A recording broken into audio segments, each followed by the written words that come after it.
Chapter 1, Paul Bishop. I'll pay you $1 million to act like my boyfriend for the next 72 hours. I stopped cold on the sidewalk, half a block from the revolving doors of a boutique hotel I couldn't afford to look at, let alone walk into. The New York heat stuck to my back, the scent of coffee clinging to my shirt, and traffic noise buzzed in my ears like white noise until she spoke. I turned, and there she was. Honestly, for a second I thought I'd hallucinated her. She didn't look real. She looked like someone who belonged on the side of a perfume bottle with one name and no backstory. She stood effortlessly poised, back straight, one hand holding a phone like she didn't need it, and the other resting on her hip, heels sharp enough to declare war. But it was her face that stopped me. Caramel skin, jet black hair that shimmered in the sunlight like polished obsidian, and eyes dark blue, almost violet, that didn't fit with the rest of her. Ethereal. Unnerving. Impossible to look away from. Like a genetic joke played on the gods. Persian? Middle Eastern? Mediterranean? I couldn't place it, and I didn't try to. She was beautiful in the way that made people walk into traffic. "I'm sorry," I managed, blinking. "Did you just say $1 million?" "I did." Her voice was smooth, unhurried, like she'd said this exact sentence before, for 2 days. "Pretend you're hopelessly in love with me, just convincingly enough to ruin a very expensive weekend." I looked down at myself. Wrinkled gray t-shirt, scuffed boots, jeans with paint still on one leg from a job I didn't want to think about. I'm not an actor. That's the point. You're not part of their world. You're not rehearsed. They'll never see you coming. And who exactly is they? My family, the press, a small army of entitled men in $10,000 suits. I'm supposed to show up to a gala weekend which starts tomorrow at our estate in Rhinebeck. And they're expecting me to be on the arm of someone more. Compatible. I raised an eyebrow. Like a hedge fund manager with a jawline and a yacht? She didn't smile, but her eyes flickered with something close. "That's one of the options, yes." I stared. "Okay, but... And don't take this the wrong way. You're literally the most beautiful woman I've ever seen in real life. Like, not even in the ballpark. You could walk into a room and pick anyone you wanted. For free. So why me? Why this?" Her eyes locked on mine like she'd been waiting for that question. "I don't want someone from that world," she said, quiet but firm. "I want someone who doesn't need anything from me. Someone who's not going to play the long game or turn this into some back-alley business deal. I want to be in control for once. I need someone who is not a billionaire or royalty. And since I am probably not going to be able to avoid a gold digger, I might as well have them on my payroll." That logic seems stupid. But I said nothing. She stepped closer, and I caught a trace of something expensive jasmine and something darker. Her expression didn't change, but her voice softened. "My parents arranged a meeting. Not officially, of course, but everyone will be there. They expect me to fall in line, smile, and say yes. To someone I barely know, let alone like, I've spent my whole life doing things their way. I need them to believe I've already chosen someone else. Someone I chose for me." I looked around. A man in a suit screamed into his Bluetooth. A hot dog vendor argued with a tourist. A pigeon waddled like it owned the block. The city moved around us, unaware, uncaring. And this woman, this impossible woman, stood in the middle of it all, asking me to be her shield. "Okay," I said finally. "But I want a safe word." She tilted her head, amused. "Are you serious?" "Dead serious. If I'm pretending to be your boyfriend in front of aristocratic Bond villains, I want an emergency exit phrase." Her lips curved slightly. "Fine. Pick one." I thought for a second. "Peaches." She raised a perfect eyebrow. "Seriously?" I shrugged. "I like peaches. Remind me to tell you about this place on the coast of Georgia." She extended her hand. Her nails were clean, filed, not a single chip. "Peaches it is. You have a deal." I stared at it, then shook it. Somehow, I had the sinking feeling I'd just made the most expensive, and possibly the dumbest handshake of my life. I shook her hand, still half expecting to wake up in my shoebox apartment with a dead phone and an empty fridge. But her hand was real, cool, confident, no hesitation. She let go like someone used to signing $1 million contracts and then moving on with the rest of her day. "All right," I said, clearing my throat. "Before we start fake blushing at each other across candlelit tables, I should probably tell you my name. I'm Paul Bishop." She blinked like the name caught her off guard. "Paul," she repeated, trying it on. "Good. Solid. Sounds unthreatening." If only she knew. I gave her a crooked grin. Yours? Leila Dahan. It fit her. Regal. Clean. No wasted syllables. She looked like a Layla. Sounded like one two sharp consonants wrapped in silk. She glanced down at her phone, thumb flicking across the screen. Okay, Paul Bishop. We've got a lot to do and not much time to do it. And what exactly does that entail? I asked, stepping beside her now.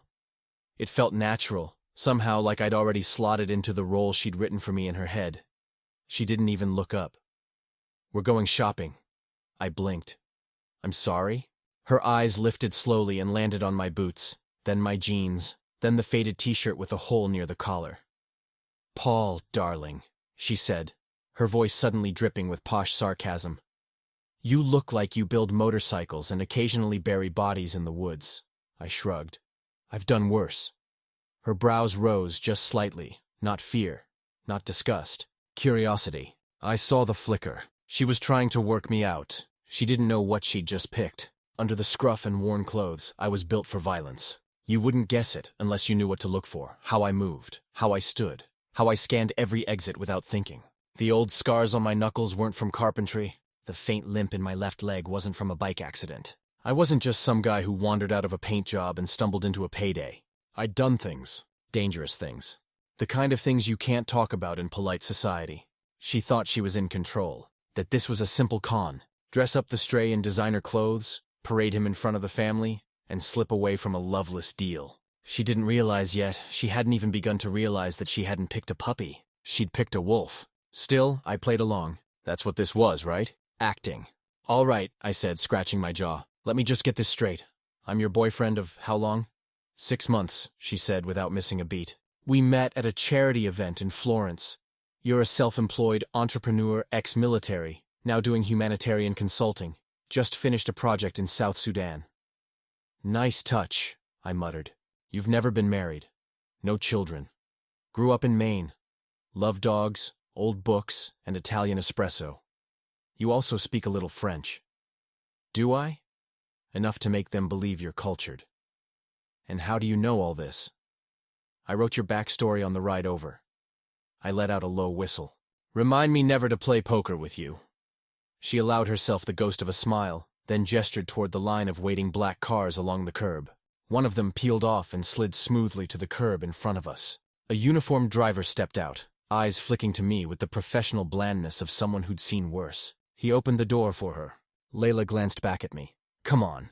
If you're going to be my boyfriend, you can't look like you just crawled out of a garage. We're going to suit you up. I held up my coffee. Do I at least get to finish this before the makeover montage? No, she said, stepping into the car without looking back. You're going to need both hands. I shook my head, dumped the cup in the trash, and followed her in. Inside, the car smelled like leather and money. She was already texting again, legs crossed, posture perfect. The woman had fantastic legs.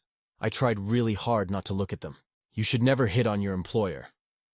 I looked out the window as I sank into the seat across from her, feeling like a dog that had just been led into a palace and told not to pee on the rug.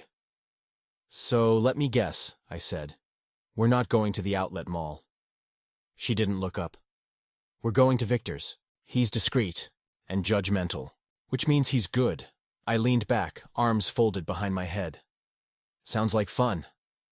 She glanced up at me just once then, and for the first time her eyes lingered. Not long, not obviously. But she looked, past the beard, past the scruff, past the rough edges, and I saw it. That flicker of realization, it appeared she was starting to understand what she'd gotten herself into. Good. So was I. Chapter 2, Paul. The town car purred through Midtown, and within 10 minutes we pulled up to a place with no sign, no windows, and a door so glossy black it practically reflected your credit score. The driver stepped out, opened the door, and Leila slid out like royalty returning from exile. I followed, already feeling out of place, which apparently was the point. She buzzed twice on a panel by the door. A moment later, it cracked open and a voice with the volume of a Broadway MC burst through. Leila, darling, you're late. Fashion doesn't wait, not even for royalty with cheekbones and a world-class backside. The door opened wider, and Victor swanned into view. Tall, lean, wearing red leather loafers with ankle socks, black slacks that fit like sin, and a gold silk shirt half unbuttoned and entirely unbothered by conventional taste. His hair was platinum, his nails were painted, and his eyes locked onto me like a hawk spotting a dying gazelle. "Oh no," he whispered. Then louder, "Oh no. What is this? Did you pick him up at a gas station or did someone deliver him in a box labeled rugged discount?" Leila grinned.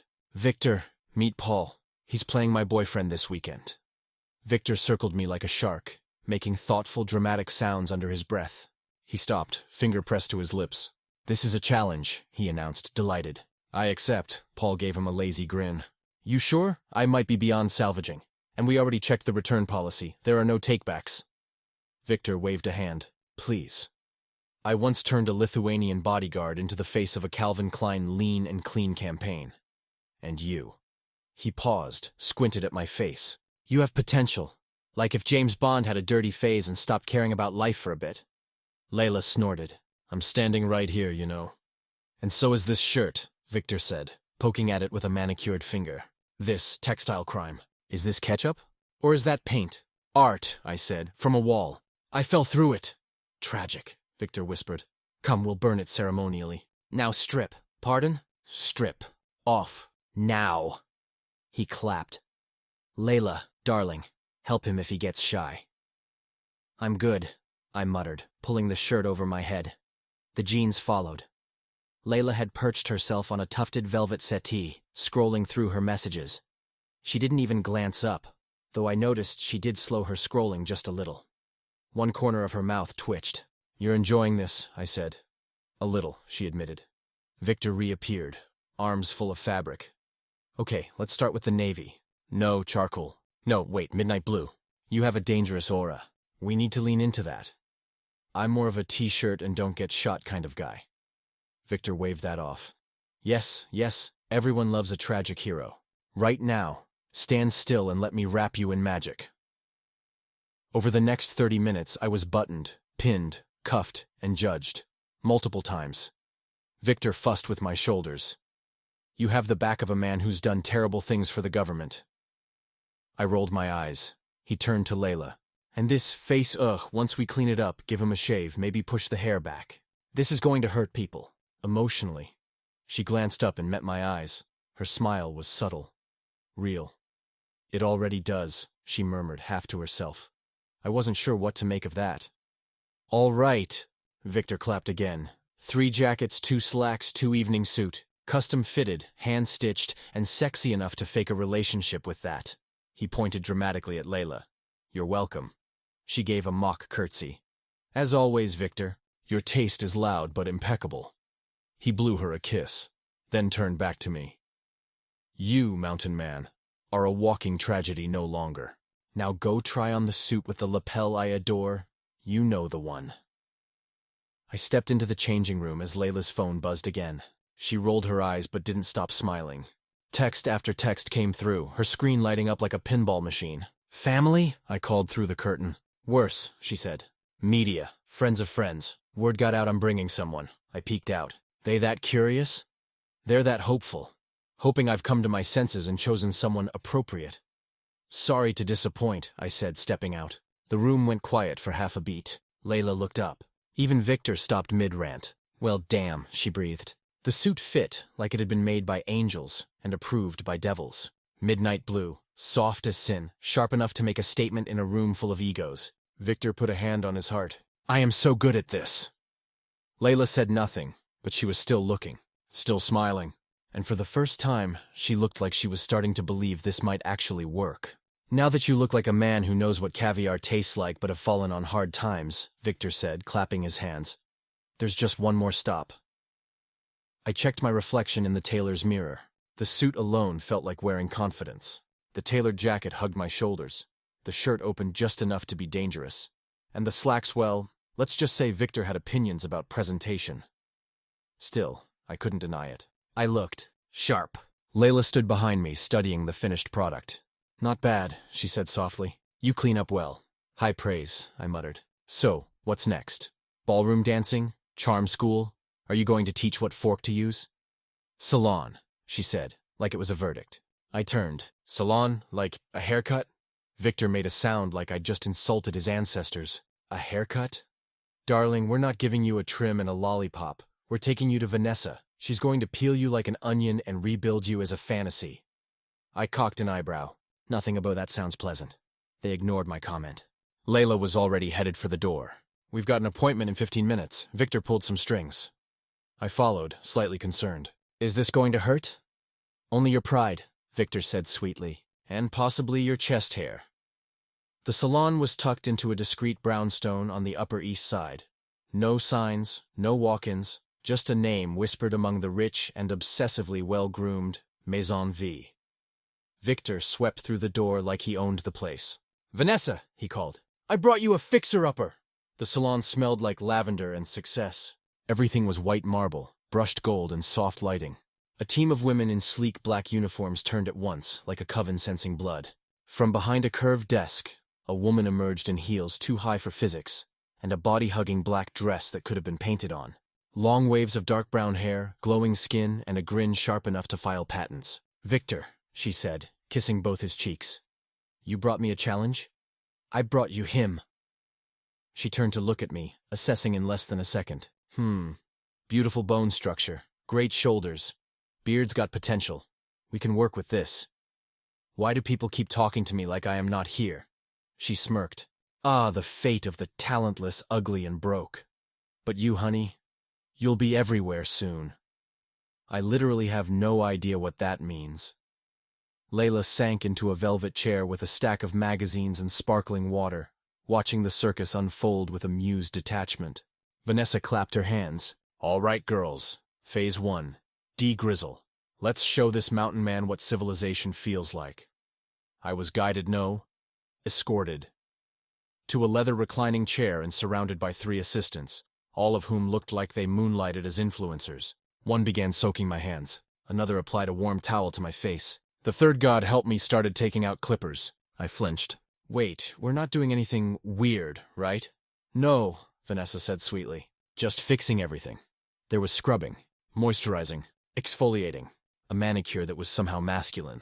I didn't even know my skin could feel like this. Then came the haircut. Vanessa herself handled that, scissors flashing like weapons, fingers combing through my hair with practiced ease. You've got that tortured hero look, she said. Women eat that up. I'm not tortured. She arched her brow. You look like you have at least one tragic backstory. Maybe 2. Leila snorted from across the room. 3, minimum. Et tu, Leila? I called, eyes shut as Vanessa adjusted my jaw for what had to be the 8th time. She didn't respond, but I could hear the smile in her silence. An hour later, I stood in front of the salon's full-length mirror, and even I had to admit it was a problem. The man staring back at me wasn't the guy who'd walked in wearing paint-stained jeans and a $10 hoodie. This guy had a presence. Strong jawline, now visible under the expertly trimmed stubble. Hair swept back, sharp and stylish, but still just a little wild. The suit looked even better now that I didn't have a week's worth of road dust clinging to my face. You look like a bloody prince, one of the assistants breathed. Like someone who tips in diamonds, said another. The third just sighed. Marry me? I blinked. I what? She blushed. Sorry, it slipped out. Victor stepped in behind me, arms crossed, grinning like a madman. Good Lord, I am amazing. You are now stupidly handsome. This is your final form. You're going to cause accidents. Leila finally stood, brushing non-existent lint from her blouse. Well, if they don't believe we're a couple after this. She trailed off, eyes running down the length of me. No snark, no sarcasm, just a look. A long one, and then she turned. Let's go, the car's waiting. As I followed, Victor patted my shoulder. Remember, darling, chin up, shoulders back, and smirk like you know every dirty secret in the room. I leaned down and whispered, what if I do? He winked. Then own it. Vanessa called after us. Try not to destroy too many lives tonight, handsome. Leila looked back at me as we stepped outside. You know, she said, this just might work. I am starting to believe. Man, can I pick them? I smiled. Says the woman without an actual boyfriend and is desperate enough to hire a random strange. Yeah, you killed. She ignored me. The salon doors closed behind us with a quiet click, and for the first time in weeks, I felt the tension in my shoulders ease. Chapter 3. Leila Dahan. All being said and experienced, this was one of the strangest days I've had in my lifetime. Even though it was genuinely fun, It wasn't the haircuts or the clothes or even Vanessa's army of skin-obsessed beauty technicians. It was him. Paul. He stood beside me on the sidewalk, hands casually tucked into his pockets, jaw sharp under the new trim, hair swept back to reveal cheekbones that should have come with a license. He looked like the villain in a spy movie, or the hero pretending to be one. And yet, the wry humour in his eyes said he'd seen worse than either role could imagine, or at least alluded to it, which in and of itself could have been a lie. That was what unsettled me the most. Not how good he looked now. And damn, did he look good. But how much of it had already been there. He hadn't needed the makeover. It was like he'd just been hiding. Strange, I know. "Where to now?" he asked, voice low and even, like the chaos of the salon hadn't even fazed him. "My place," I said, ignoring the flutter in my chest. "We've got a jet to catch in the morning, and I need to brief you. There's a lot to go over: faces, names, history. My family's expectations of you will be high." "Sounds romantic." I gave him a look. He grinned, just a little. And damn it, there it was again. That thing. Danger wrapped in charm. A razor blade and a bunch of cotton candy. Not manufactured. Not rehearsed. Just natural. I glared at nothing in particular. My penthouse sat above the city like it didn't want to be part of it. The elevator opened directly into the main room, high ceilings and glass walls revealing a skyline lit like a jewellery box. Paul stepped in behind me, eyes sweeping the space with that quiet awareness I was starting to recognise. Wasn't just habit. It was instinct. "Welcome," I said, my voice smooth. He entered, scanning the space. Floor-to-ceiling windows offered a panoramic view of the city skyline. The decor was modern clean lines, muted tones but personal touches, like a vintage record player and a stack of worn books, hinted at the woman behind the design. "Nice place," he remarked, tone neutral. I chuckled, leading him toward the living area. "I like to keep things simple," he scoffed. "Simple, right." His gaze lingered on a discreet panel near the entrance. "You know, you let me in without much hesitation. Not concerned about inviting a stranger into your home. I appreciate confidence, but that seems like a stupid risk." I smiled, lifting my wrist to reveal a sleek bracelet. With a gentle tap, a soft chime sounded. "Panic button," I explained. "Silent alarm, direct line to security. They'd be here within 2 minutes." He raised an eyebrow. "But I didn't press it," I added, meeting his eyes. "I trust my instincts, and I think I'm a pretty good judge of character." Paul studied me for a moment, then gave a slight nod. "Fair enough." I gestured toward the couch. "Drink? Sure." As I moved to the bar, he took a seat, posture relaxed but alert. "You know my family hates this place," I said. "Why?" "It's too far downtown, too modern, too mine." He nodded like he understood. And maybe he did. I tapped the wall screen. "Ordering food, preferences. Nothing green, nothing that looks like it was arranged by a florist. Something that was previously alive, preferably." "Got it," I said, hiding a smile. "Barbarian menu, coming right up." As the delivery ticked its way into the system, I wandered back toward the windows and watched my reflection ripple against the city lights. My mother used to say the city had 2 faces, the one you sell and the one that sells you. I'd spent most of my life selling mine. Leila Dahan, heiress. Leila Dahan, art fund director. Leila Dahan, fashion's quiet powerhouse. Perfect hair. Perfect smile. Perfect body. Perfect manners. But beneath it, I was tired. So, freaking tired. My parents had orchestrated the weekend down to the detail a gala at the family estate, strategic guests, carefully timed accidental introductions. And at the end of it, I was expected to be charmed by a man I didn't choose, someone with an impeccable resume, a billionaire's lineage, and the emotional range of a spreadsheet. Or worse, someone inherently entitled or cruel. I'd seen my share of those. I needed a weapon. Instead, I found Paul. And now I was wondering if I'd brought a bomb to a gunfight. Because the man standing in my penthouse wasn't just a last-minute stand-in. He was unpredictable. Controlled. But there was something simmering beneath the surface that hadn't been there this morning. Or maybe I hadn't looked closely enough. When he turned, the city lights caught his profile. The suit perfectly tailored emphasized the lean power in his build. His face, clean-shaven now, held shadows even in brightness. He looked like someone who could walk into a room and make every other man feel underdressed and overconfident. He caught me staring, blew me a kiss and shot me a wink like we were teenagers at a dance club. "What?" he asked, voice quieter now. "You're going to be a problem," I said. "For them or for you?" I didn't answer. He nestled further into the sofa, easing in with the comfort of someone who could turn every environment into neutral territory. He didn't fidget, didn't check his phone, just watched me like I was something to study.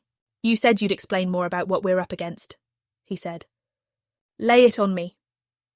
I nodded and crossed the room, settling across from him. I swirled my drink and thought through my words. My family's not royalty, but they might as well be.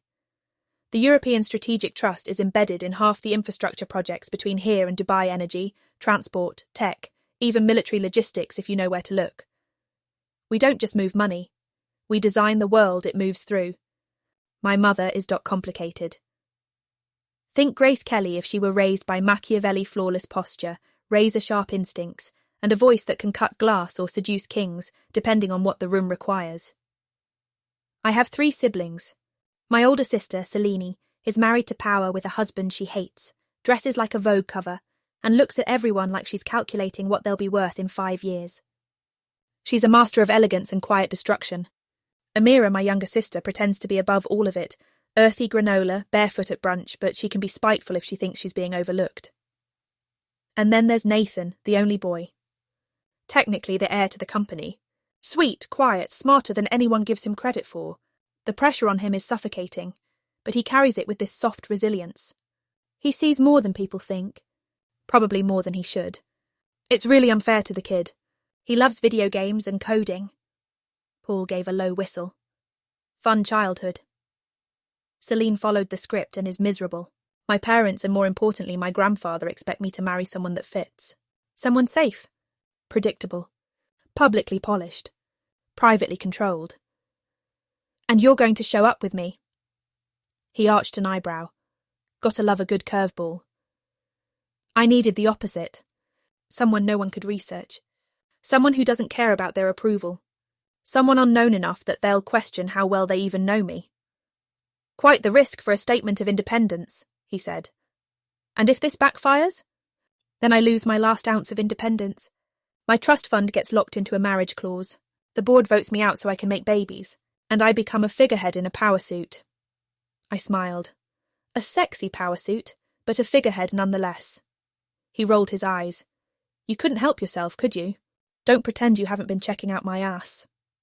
His face didn't change, but something in his jaw tightened. It's not just about independence now, I said. It's about the future, he raised an eyebrow. And if they reject it? I'm screwed, I said, leaning back. So bottom line, I need this to work. He looked at me for a long moment. Not with sympathy or pity, just contemplation. And then maybe understanding. Have you ever flown private before? I asked. He shook his head. Once or twice I've jumped out of a couple. I blinked. Seriously? Military. I didn't ask more. I wasn't sure I wanted to know. Well, my dearest boyfriend, I said. You're in for a treat. There are plenty of crappy things about being bloody rich, but flying private is one of the perks. He grinned. Looking forward to it, girlfriend? I nodded toward the hallway. Guest room's that way. You can toss yourself in there. I stretched my body, emphasizing the lines of my legs and the swell of my chest and hips. Don't keep me waiting. He looked back at me, then shook his head. Sexy bitch. The food came 15 minutes later, wheeled in on a gold-handled cart by a delivery guy who looked terrified to even make eye contact. I tipped him before he could bolt and pulled off the metal domes. Lamb sliders, truffle mac, lobster bow, I said, waving at the spread as Paul returned. And just for you, an entire A5 Wagyu ribeye, medium rare, no flowers on the plate. He grinned and dropped into the armchair with a satisfied groan. A woman of taste. I take back everything I said about you being soulless. I don't recall you saying that. He feigned surprise. Oh, must have been in my head. I threw a pillow at him. We ate in companionable silence. I curled up on the couch across from him, barefoot now, blazer tossed aside. I watched him with quiet appreciation. The transformation was one thing, but the way he carried himself now, the way the new look fit him like armour he'd forgotten he had, was something else entirely. He noticed me watching and raised an eyebrow. You always stare at people while they eat. Only the ones I feed. Ah, he pointed a fork at me. So I'm a rescue. No, I said, mouth curving. You're a stray I picked up off the sidewalk and turned into a PR stunt. You need to work on your comebacks. That one was clunky. You'll survive. He laughed, a deep, warm sound I hated that I liked. Like it didn't get out much. Afterward, I brought him a fresh pair of men's pyjamas, soft dark navy, still folded and bagged. He caught them, eyeing me. You keep men's pyjamas lying around? My assistant does, for emergencies. Are these emergencies usually 6'2" and scruffy? Don't flatter yourself. I wouldn't dare. He smirked. So you're really not letting me go home? We're leaving early, pre-dawn. Bags are packed, jets fueled. If you leave now, you'll either oversleep or ghost me. You think I'd ghost you? I think you're the type who could vanish and no one would even know you'd gone. That shut him up for a beat, Then he smirked again. You know, if you wanted to take me to bed, you could have just said so. Oh, for God's sake. I mean, I can pretend to be the perfect gentleman, he added, heading toward the hall. Don't worry, we can get drunk and call it a mistake. Paul. He ignored me. It's hard being this good-looking. Another pillow. Another catch. Another laugh. He disappeared into the guest bath, calling, Don't you dare peek, I'm super shy. The door clicked, and I was left alone, fighting the absolutely irrational smile tugging at my mouth. What the hell was I doing? 15 minutes later he reappeared, hair damp, skin clean, wearing the navy pyjamas like they'd been tailored for him. I'd changed into silk pants, a fitted cami, and a sweater soft enough to be illegal. You have shampoo that smells like sugar and danger, he said. You use the Le Labo. That's French, you know. The French are assholes. I rolled my eyes. Movie? He blinked. A movie? We're done with pre-gala prep. I've got 2 hours of anxiety to burn. All right, just don't try to make out with me. Remember, I'm shy. I flipped him off. He laughed and dropped onto the opposite end of the couch. Your pick, I scrolled. Romantic comedy or psychological thriller? He gave me a look. Is there a difference? Fair point. We landed on something ridiculous, a con artist, a stolen painting, a fake engagement. 2 on the nose, but it worked. We laughed more than we should have. Somewhere halfway through, I realised I'd curled closer, a throw blanket draped across my lap. Paul didn't move much, but every now and then I caught him glancing sideways, like he was memorising something and didn't want to admit it. Around the 3rd fake wedding scene, I turned to him. Still think you're up for this? He didn't look away from the screen. You mean pretending to be in love with a woman who makes sarcastic threats and has wine delivered with her toiletries? I smirked. Yes. Easiest thing I've done all week. That one landed. I didn't respond. Not with words.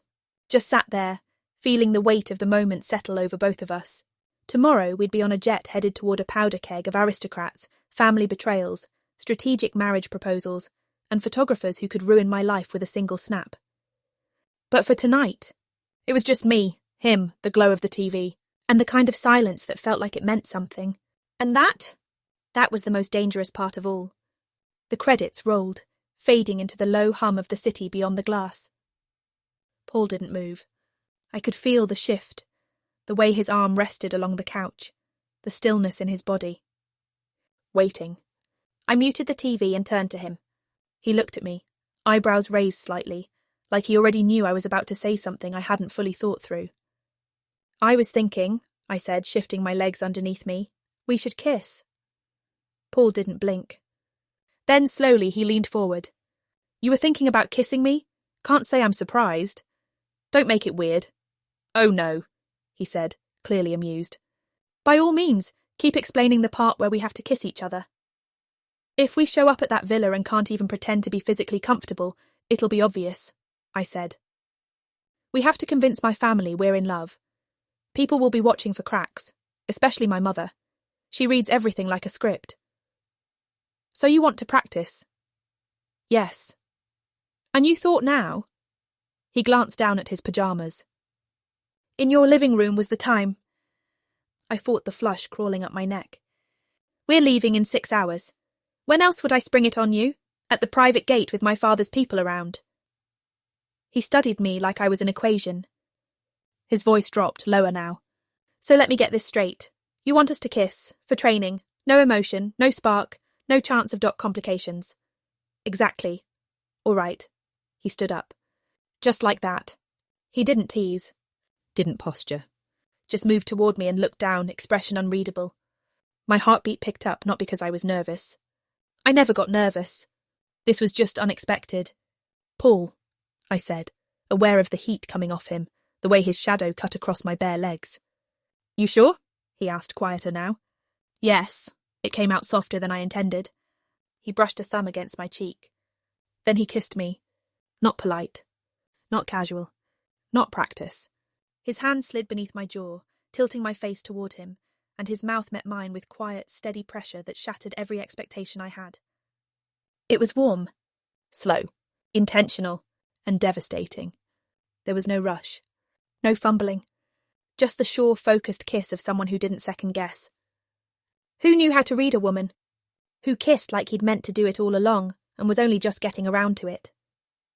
My fingers curled in his shirt. My breath hitched before I could stop it. And just when I thought I'd adjusted to the heat of it, he deepened the kiss and placed his hands on my hips. No show, no pretense, just something real slipping between the cracks of a fake plan. When he finally pulled back, I was breathless. Literally breathless. I stared at him, stunned, lips tingling, pulse fluttering like a bird trapped in glass. He looked down at me, jaw tense, eyes unreadable. Then damn him, he smirked. Convincing enough? I swallowed. You've done that before, he shrugged. Well, that's a stupid thing to say. Of course I've kissed someone before, though admittedly it's been a while. I wanted to say something clever, something sharp, something that would put distance back between us. Instead, all I managed was, we should get some sleep. Yeah, he said. Probably. He turned toward the guest room. Halfway down the hall, he paused, glanced back at me. And Leila? What? Remember, it was just a practice kiss. He grinned. The asshole. I glared and retreated to my room. Chapter 4. Paul Bishop. The jet was obscene. I've seen military transports, flown in battered puddle jumpers with duct-taped windows, even hitched a ride in a billionaire's Gulfstream once during a job in Dubai. But this was on a whole different level. Polished white leather seats, gold trim, an in-flight espresso machine manned by someone named Alain, who wore gloves and called Leila Miss Dahan, like she was literal royalty. Which, to be fair, wasn't that far off. She sat across from me in cream slacks and a matching blouse, looking out the window like she hadn't just hijacked my weekend and restructured my entire understanding of casual wealth. Morning sunlight poured through the glass and caught in her hair, painting her in soft golds and shadows. She didn't talk much after takeoff. Neither did I. It was quiet until Alain brought breakfast, something with truffle shavings and edible flowers. I stared at it. Are you going to eat that? Leila asked, already buttering something flaky in French. I'm still trying to figure out if it's food or performance art, she smirked. Eat. You'll need your strength. For what? I asked, taking a bite. Smile practice, subtle hand-holding, controlled eye contact. I washed it down with espresso and nodded seriously. I've trained for worse. We landed several hours later on a private airstrip just outside San Rafael. The heat hit us like a silk-wrapped slap, not oppressive, but rich. The kind of warmth that made everything feel indulgent. Even the breeze smelled expensive, like salt, jasmine, and old money. 2 black Bentleys waited on the tarmac with men in dark, expensive suits. It was almost comical. Honestly, it's no wonder normal people hate rich people. Leila's assistant met us at the bottom of the steps. Mid-30s. Sleek black dress. Clipboard. Earpiece. She nodded once at me. Professional. Not impressed. And handed Leila a phone and a stack of event folders. We slid into the back seat. I leaned against the buttery leather and took it all in. The drive from the airstrip to the villa was pure fantasy. Coastal cliffs. Winding roads edged with cypress and bougainvillea. Villas stacked on hillsides like ancient temples. I saw a yacht the size of a football field moored offshore. Seagulls looked smug. Even the sun was showing off. But it was the villa that really said everything I needed to know about Leila's family. It wasn't a house. It was a compound. White stone. Red tile roofs. Grand arched entrances and towering palm trees lining the main drive. The entire estate was set into the hillside with a view of the sea, so pristine it looked painted. Servants moved like clockwork gardeners trimming hedges with lasers, probably. Staff in white uniforms gliding between outbuildings, and drivers unloading luggage from half a dozen other luxury vehicles. The main building stood 3 stories tall, wrapped in marble balconies and ivy-draped archways. Statues, fountains, a reflecting pool that had no business reflecting that perfectly. And yet, for all its grandeur, the place was a security nightmare. I scanned instinctively. Old habits die hard. The main gate was decorative, not reinforced. Surveillance cameras were minimal, and the few I spotted were positioned for show, not coverage. There were 6 entry points I could count from the front drive alone, not including what had to be an underground service tunnel, because these places always had one. The staff was polite. Too polite. That meant they were paid well enough to ignore everything but their assigned task. Good for appearances, bad for actual protection. I leaned over to Leila. Your family's place has more security holes than a golf course. She didn't look at me. You planning something? Not today. She glanced sideways. Noted. The car pulled up beneath the grand front portico where a woman in a pastel wrap dress and ice blonde chignon waited with a glass of champagne and a gaze that could freeze fire. Leila's mother. I recognized her from the magazines Leila showed me on the flight, a woman who donated to save endangered birds in the morning and lobbied oil magnates by lunch. She took one look at me, catalogued me in half a heartbeat, and smiled like she was tasting something unfamiliar. Darling, she said, kissing both of Leila's cheeks. You look exquisite.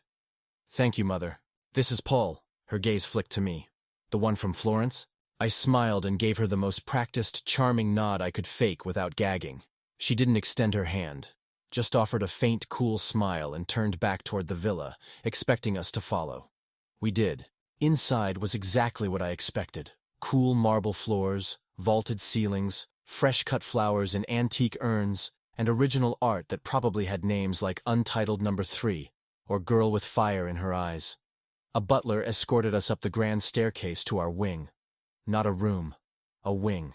The first set of double doors opened into a suite the size of my entire apartment floor. One massive bedroom, a sitting area, private terrace with an ocean view, and a bathroom with a tub that could drown a small band. And that was just the first set of doors. There were 3 more. I took one step inside and muttered, "This is ridiculous." Leila tossed her sunglasses on a velvet chaise. "You haven't even seen the Roman-style bathhouse and steam room." "You have a Roman-style bathhouse and steam room? And a cave complex specifically for wine. Wow. Your family's not looking to adopt, are they?" Because with all that, I could almost forget the security problems this place has. She moved to the window and looked out over the hills. A yacht cut a clean white line across the sea. "What are you trying to say?" "I've seen places like this," I said, crossing the room. "They look solid, safe. But they're too used to being untouchable. Makes them sloppy." Leila looked at me then, and there was something in her expression. Not fear, not worry, but maybe relief. Like she'd picked the right kind of trouble after all. She gave me a coy smile. "Come on, come meet the piranhas that are my family." They gathered on the terrace like they were posing for a perfume ad. The Dahan family didn't do casual. Even their lounging felt curated glasses of rosé, coordinated linen, and the kind of body language that said, "We own the continent, and also, maybe you." Leila led me out like a general escorting a VIP who was holding a grenade. "How's that for imagery?" I muttered under my breath. "Everyone," she said, calm as ever. "This is Paul, my boyfriend." 4 heads turned. 4 reactions. The first came from the older sister, Selene. I recognized her from the photo Leila showed me mid-height, curvy and elegant, but visibly exhausted in that understated way that comes from pretending not to be miserable. She looked me up and down once, her eyes pausing just long enough to register not another boring trust fund boy. A flicker of something almost like respect crossed her face. Or curiosity. Hard to tell. Beside her stood what I could only assume was her husband, based on the way he touched her arm. A bloated man in a white linen shirt with chest hair peeking out. He smiled like he was already plotting how to find me on LinkedIn and make me feel small. "Ah, so this is the boyfriend," he said, his voice slick. "Quite the departure from your usual type, Leila.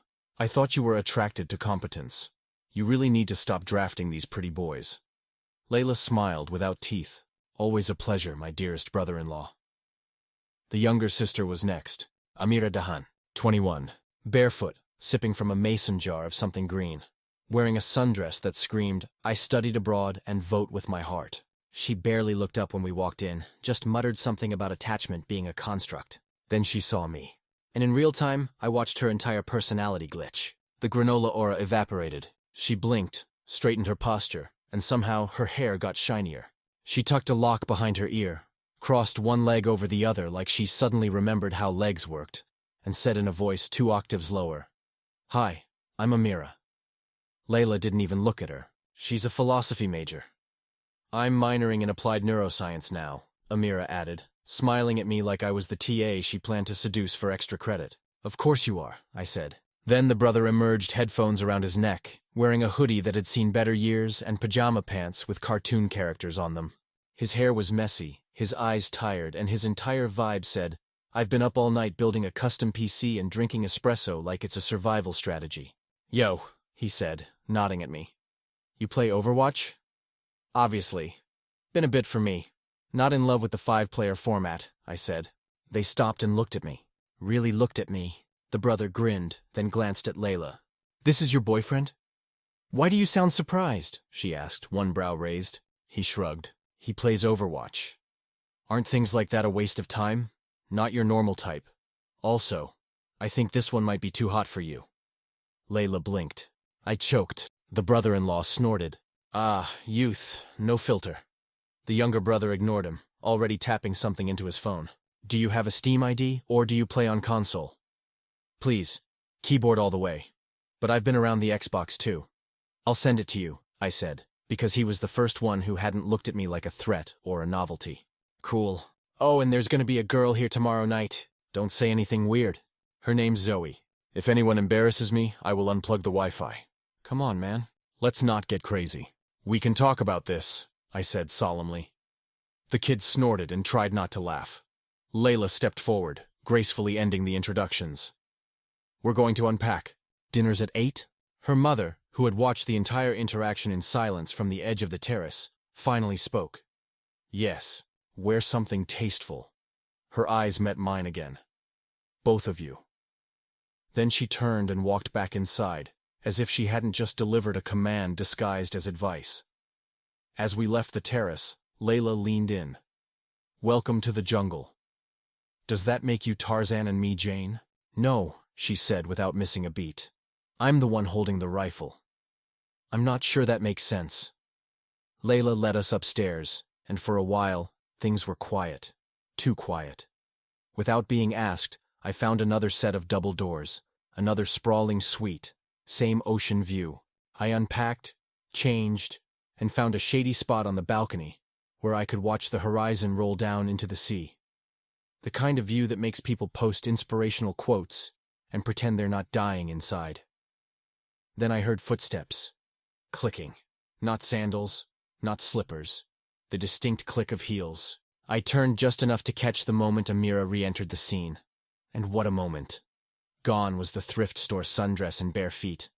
Now she wore a cropped silk top and high-waisted trousers that looked both effortless and suspiciously expensive. Her hair was pulled back into a slick ponytail, and her earrings glittered with that "I don't care, but I actually really care" vibe. She walked past me, pretending not to notice I was there, but her posture said otherwise. Shoulders back, neck long, a sway in her hips that could start a war. I smirked. "Big date?" I asked without looking up. "No," she said breezily, not breaking stride. "Just remembered I brought real clothes." "Must be fate." She paused at the end of the hall and gave me a sideways look. "You're dangerous, you know that?" "Only to people who underestimate me." She blinked, then smiled genuinely this time. "Noted," and she disappeared around the corner. Chapter 5. Leila Dahan. Back in my room for the weekend, I had barely kicked off my heels when my older sister appeared like a storm dressed in Chanel. "Can we talk?" Selene said, the smile plastered across her face for the benefit of the staff walking past.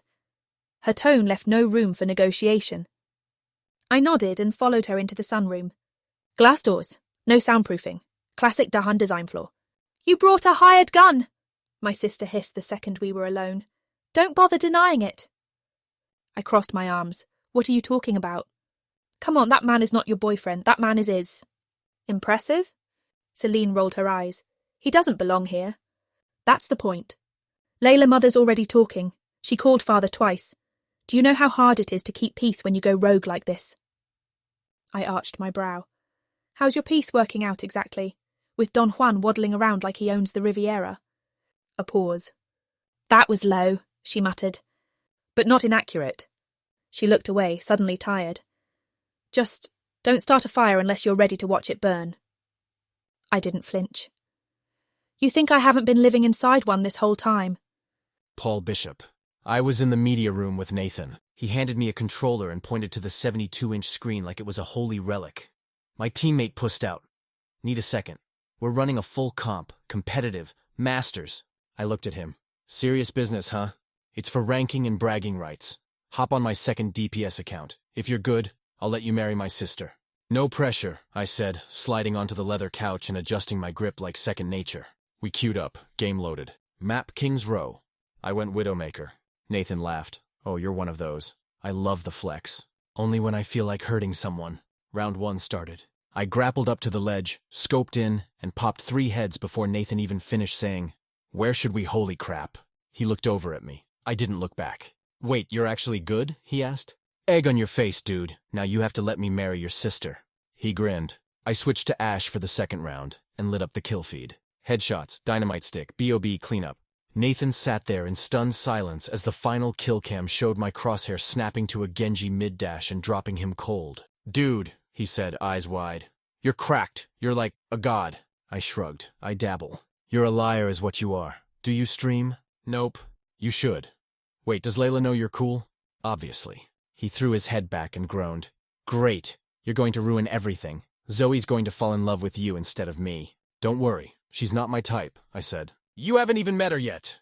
I'm more of a widow main, remember? I'd never go for the innocent type. For the record, I ignored the fact that the girl was probably around 15. I decided not to mention that. Nathan looked at me like I'd just revealed a hidden treasure map under the couch. I think I love you. Don't make it weird, dude, I said, queuing up another round. Leila Dahan. I stood by the glass doors of the sunroom, watching Selene retreat with stiff shoulders and clipped heels. She didn't slam the door, but she might as well have. I didn't chase her. Instead, I wandered nowhere in particular until I heard the sound that stopped me. Laughter. Sharp, loud, unfiltered. Not the brittle kind we wore around the dinner table. This was different. Alive. Someone shouted, "No, no, don't go in without your tank," followed by hysterical giggling and a string of mock insults I couldn't quite make out. I followed the sound through the west corridor and stopped just short of the arch leading into Nathan's media room. There was a strict no girls allowed rule in place there, especially not older sisters. But I peeked anyway. The lights were dimmed, the massive flat screen blazing with neon colours and HUD displays. 2 figures sat in oversized gaming chairs, headsets on, completely immersed. Paul and Nathan. Paul sat sideways in the chair, one leg kicked up on the frame, wearing a black t-shirt I hadn't even realised he owned. He looked criminally good like that, low-key, sleeves rolled, a little too relaxed. Nathan was beside him, fully leaned in, brows furrowed with concentration as their Overwatch team charged down a digital corridor. "I swear if you pick Widowmaker one more time," Paul barked. "I'm cracked. You saw that headshot. That was luck, not skill. You were aiming at the Mercy and missed by 3 feet. I got the kill, though. That's not how sniping works, kid." They were laughing so hard I thought Nathan might fall out of his chair. Paul adjusted his headset and grinned toward the screen. "All right, fine. I'll go Rain. But if I die and you're emoting instead of healing me, I'm pulling rank." Nathan didn't even look up. "You don't have rank." "I do now. I'm boyfriend class. Top tier." "Oh my God," Nathan groaned. "Leila should dump you just for saying that." I smothered a laugh with my hand. Paul didn't miss a beat. "Bold words from a bronze DPS main," Nathan gasped. "Take that back." Paul leaned forward, all mock seriousness. "Make me."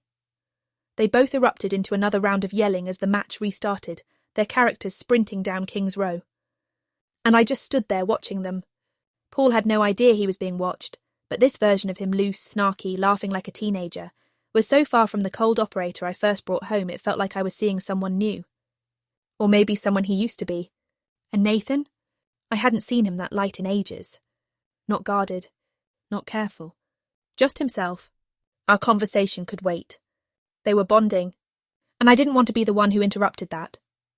Chapter 6. Paul Bishop. The dining hall at Villa Dahan looked like something out of a Versailles elite catalog crystal chandeliers. Floral arrangements that needed their own zip code, and a table long enough to host a G7 summit. And I'd seen interrogation rooms with more warmth. Everyone was seated before Leila and I entered. Her father, the infamous Victor Dahan, had arrived at some point during the last hour medium height, silver brown hair, and radiating disappointment like it was cologne. I gave him a quick handshake the moment I walked in. Leila's mother presided at the center of the table, flanked by her daughters, with Nathan slouched at the end, whispering something to the girl beside him. That girl had to be Zoe, petite, wide-eyed, with long hair that fell like a curtain she kept trying not to hide behind.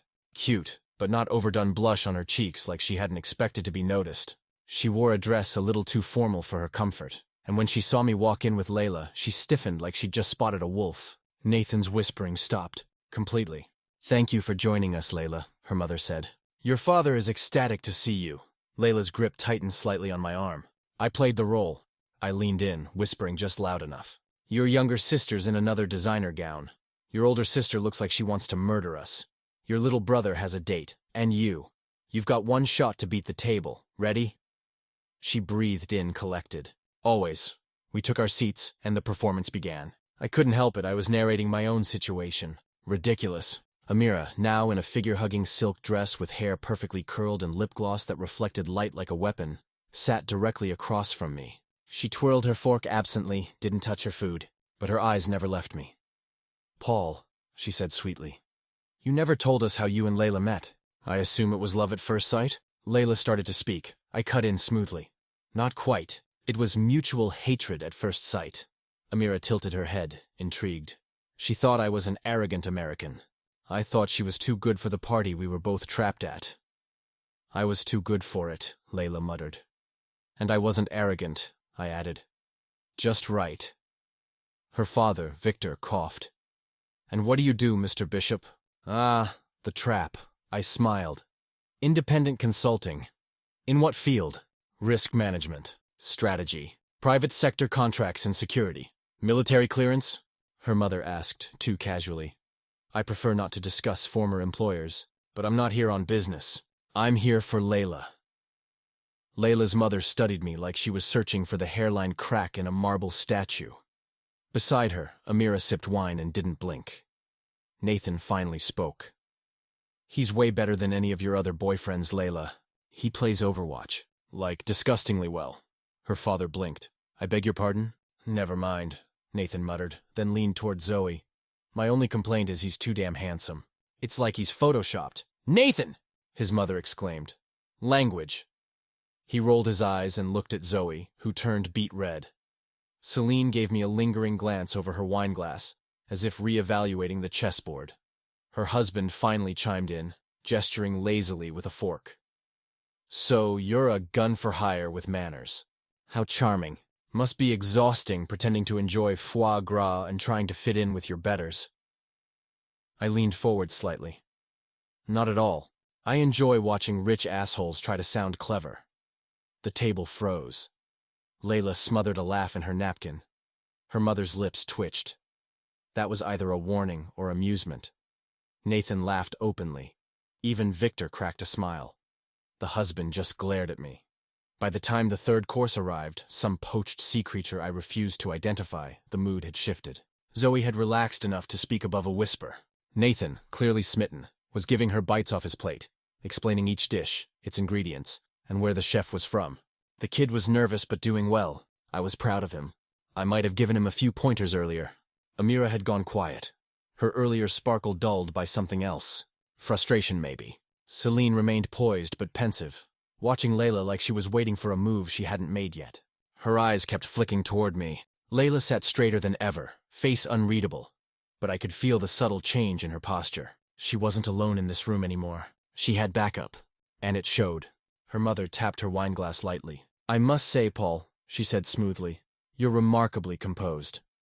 "Years of experience," I replied. "Strange rooms, staring eyes, people expecting me to fail. It all comes with the job." Her eyes met mine.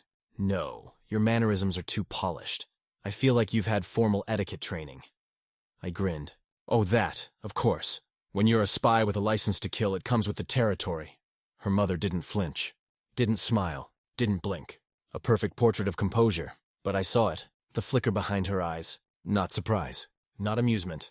Calculation. Oh, she said at last, swirling the wine in her glass. You're funny. I try, I said, lifting my own glass. Most people either laugh or double-check the exits. From beside me, Leila's hand brushed mine under the table. Intentional this time. Her thumb grazed the back of my knuckles. Not in affection, but in quiet approval. Like a general silently promoting a soldier. Her father leaned forward for the first time, folding his hands like he was about to deliver a eulogy. I've had to deal with my fair share of strategic relationships, Mr. Bishop, he said. People appearing for appearances, charming for sport. I nodded, and I imagine most of them tried too hard. He paused, mouth curving faintly. Yes, they usually do. So what about me? I asked, setting my fork down deliberately. Too much, or not enough? The question hung in the air. Tense, bold. Then his head tilted slightly. I'm reserving judgment. That earned a small chuckle from the far end of the table. Nathan, who had clearly stopped trying to impress Zoe and was now just enjoying the show. Amira said nothing but watched again. Her wine glass sat untouched. The gloss on her lips had faded. Selene leaned toward Leila just enough for their shoulders to brush. Mother isn't playing tonight, she murmured. Leila didn't look at her. Neither am I. The final course was served, a delicate pastry with something sweet and probably French layered inside. But no one seemed particularly focused on it. The real meal had been the conversation. As the plates were cleared, her father stood first, murmured something to his wife, and left with the air of a man who had appointments with governments. The rest of the family followed in trickles, Amira offering a tight smile, Selene whispering something I didn't catch, and Nathan walking backward so he could talk to Zoe, a dopey grin on his face that might have melted her heart a little. Soon it was just me, Leila, and her mother at the long, echoing table. She stood slowly. Thank you for joining us, Paul. You're interesting, I winked. That's one word for it. She gave Leila a long look. Something silent passed between them, something sharp. And then she was gone, heels clicking with surgical precision down the hall. We stayed at the table for a moment longer, both of us silent. Then Leila let out a slow breath and slouched an inch. Good Lord, she muttered, closing her eyes. That was exhausting. You were perfect. If I didn't know any better, I'd think you were hopelessly in love with me. She glanced at me, lips quirking. You are outrageous. You basically told my mother you were a spy. Would have told your dad I was an assassin, but dessert came too fast. She snorted, pushing back from the table. Come on. If I sit here any longer, I'll drown in tension and truffle oil. We walked the dim corridor side by side. Somewhere in the distance, I heard faint classical music and the clinking of ice in a glass. The villa was alive in that quiet, moneyed wayroom softly lit. Voices always low, power carefully masked by manners. As we reached the stairs, Leila paused. All things considered, she said, that went better than I expected. I aim to exceed expectations. She turned to face me. No, really. You held your own. They were circling. I noticed. And you didn't flinch. I shrugged. They're used to people trying to fit in. I never try. They don't understand it. You really were a spy, weren't you? Would you believe me if I said no? She gave me a calculating look. I'm not so sure now. I offered her a crooked smile. Go get some rest, Leila. She hesitated, eyes lingering a moment longer than necessary. Actually, she said, can you give me a few minutes, and then will you take a walk with me? I gave her a soft smile. Sure.